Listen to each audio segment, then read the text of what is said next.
I've made a mistake.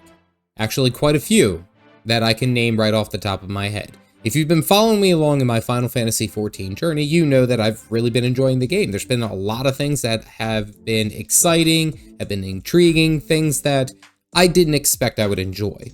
But before I took that leap and started playing the game, I had some misconceptions that really held me back, and they are what I wanted to share with you today.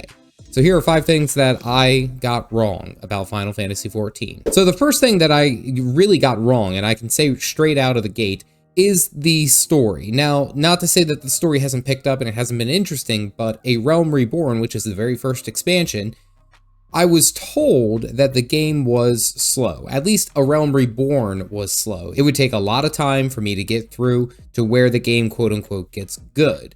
And with that notion, I said, personally, as a dad, I don't have that much time to commit unless I switch games wholly, unless I stop playing Guild Wars 2 to focus just on Final Fantasy XIV.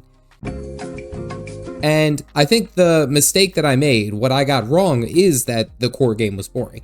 I actually very much enjoyed it. Now, granted, my particular view of the game is because I haven't played any other Final Fantasy games, so this is my first step in this entirety of the universe. So the base game was essentially all brand new. And yes, part of the reason that I was also hesitant to actually playing it is because I was told that there's a lot of reading. And there is a lot of reading. However, I've realized that as you read more and as you understand the game more, there's different payoffs as you pay attention. You pay attention to one small side character here in A Realm Reborn, and, you know, currently in the post A Realm Reborn the shenanigans, there's things that pop up, or there's people that pop up again, and it's like, oh, I remember them. Oh, I remember that. And it's kind of like reading a big old visual novel, essentially.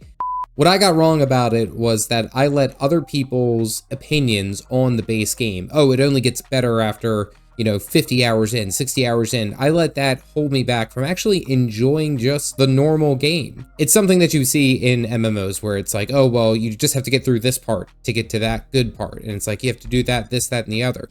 Part of a game is that there is ups and downs. There's parts that you're really going to enjoy and there's parts that you're not really going to enjoy. So I really enjoyed the base game of A Realm Reborn. Honestly, just taking my time. I didn't speed run it. I didn't try to rush through it. I just took it my bite-sized bit over the past couple of months, and it's been fantastic. And that's a misconception that I had, is that the story was going to be too much time devoted to it just for me to be able to get to something good. That's what I got wrong, and I'm glad that I fixed it. Another misconception that I had, or a mistake, I should say, that I made with Final Fantasy XIV was that the combat was slow.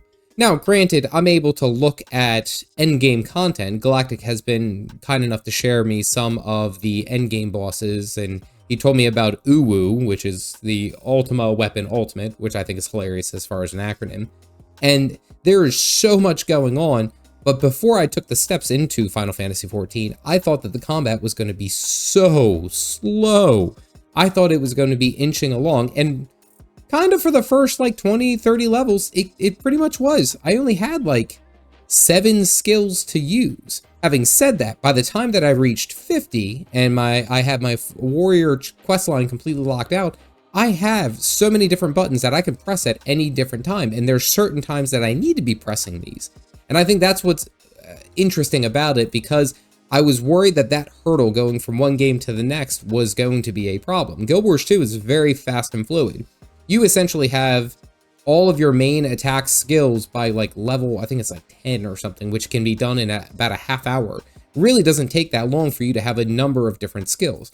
That being said, I'm not saying that once you get to endgame, there isn't a bunch of skills, but essentially Final Fantasy XIV, you're going to have 20 or 30 different skills that you could use at any given time. Whereas Guild Wars 2, you're only ever really capped out at that 10 skill cap. That's all you can do. Now, I was worried that the game was going to be too slow and be too boring, and that kind of pairs with the first point of the story being kind of slow, but it picks up over time. And again, I also can't really fault the game because this MMO has been out for quite a while, so, you know, give credit where credit's due. I mean, you could even look at like World of Warcraft and the classic servers, which everyone seems to love. Season of Discovery people really like, but it's a slow start.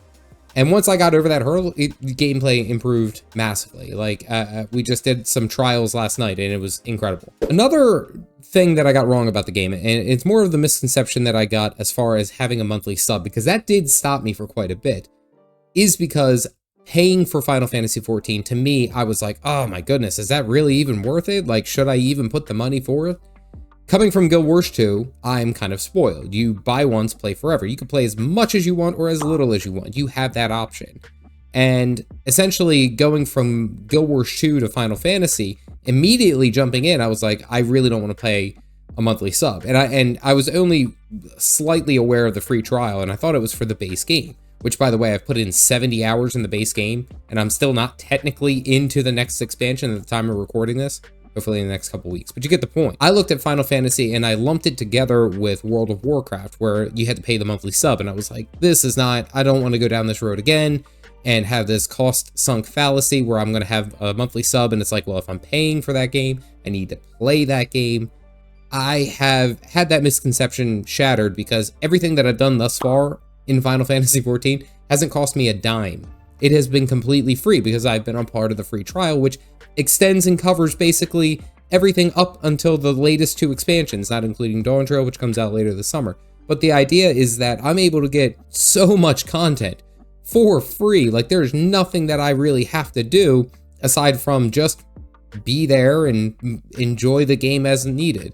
Now, again, I will eventually need to pay for the monthly sub, and I get that. That is something that's going to happen, of course. But the idea of it is that I have the option to play so much of the game, so much of what has been done for this game, most of its expansions for free, right? Like, that, to me, that was a hurdle that I had to get over, and that was something that I got wrong about the game, is that I thought immediately I was going to have to start paying the sub, or very shortly after I was going to have to pay for the sub.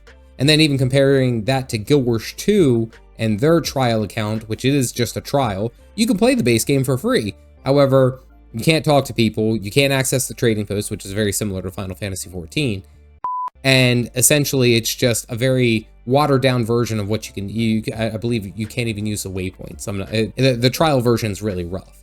But the idea of it is that I was wrong about that. And being able to play so much that I have without actually putting forth money is that blew my mind. That caught me off guard. Now, kind of going with the gameplay, one thing that bothered me with Final Fantasy as a start, and something I didn't really want to get into, was the fact that there are no builds in the game. Like, coming from, again, Guild Wars 2, you can customize your build however you want. You can put whatever skills you want. You have 5 slots total, and not including the weapons, and you could choose what you want and put them out there and good to go.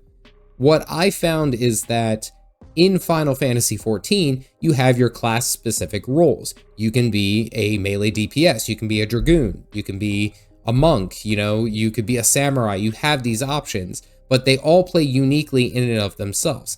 Now, each one of those roles has a specific group of actions and traits or actions and skills that you can use that is common amongst all of them. However, if you are playing that class, then you are that specific role. Like, a warrior is always going to be a tank. A white mage is always going to be a healer.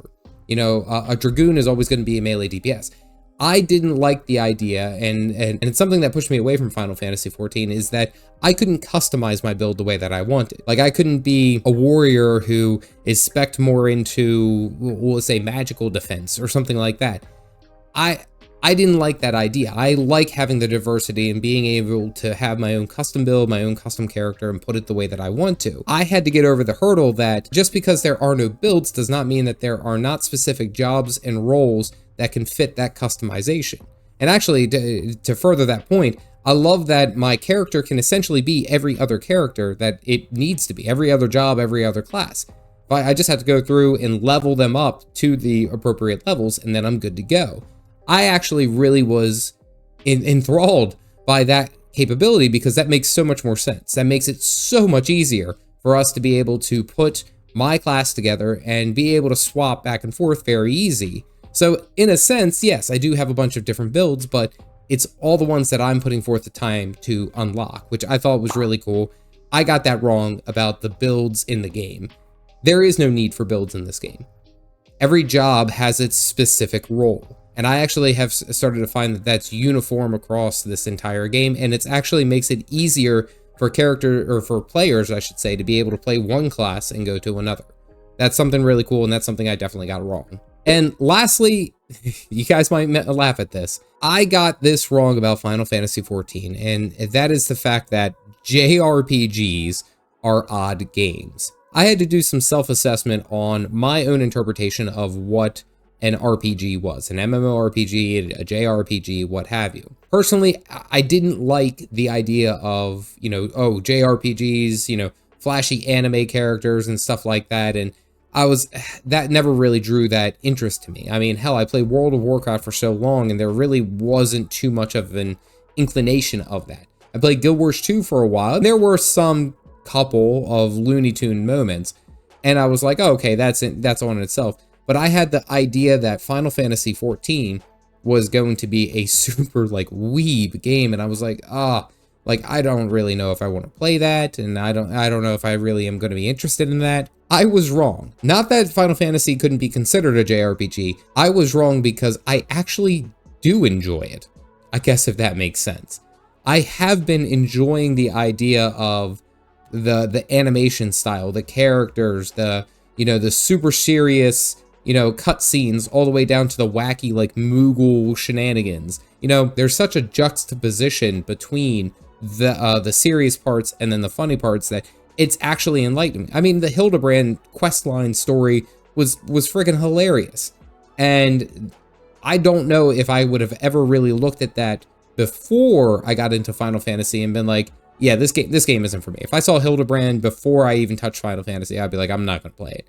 But having played Final Fantasy and actually enjoying the game as it is, rather than what I thought it was going to be, I absolutely love it. And it has gotten so much that I've actually started looking at other JRPGs and other things like that. I mean, I'll be honest with you, I'm already planning on playing Final Fantasy 16 when it comes to PC, so look out for that. But I guess the idea of it is that I made that mistake and I made that prejudgment before I actually got to enjoy the game. And guess what? I actually enjoy the game.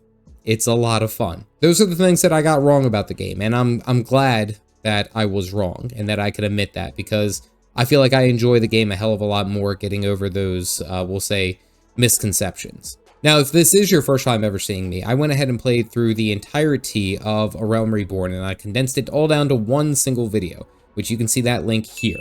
I also stream Final Fantasy Mondays and Fridays on YouTube here at 9:15 p.m. Eastern Standard Time. Pop in, yell at me, tell me a good dad joke, and we'll be good to go.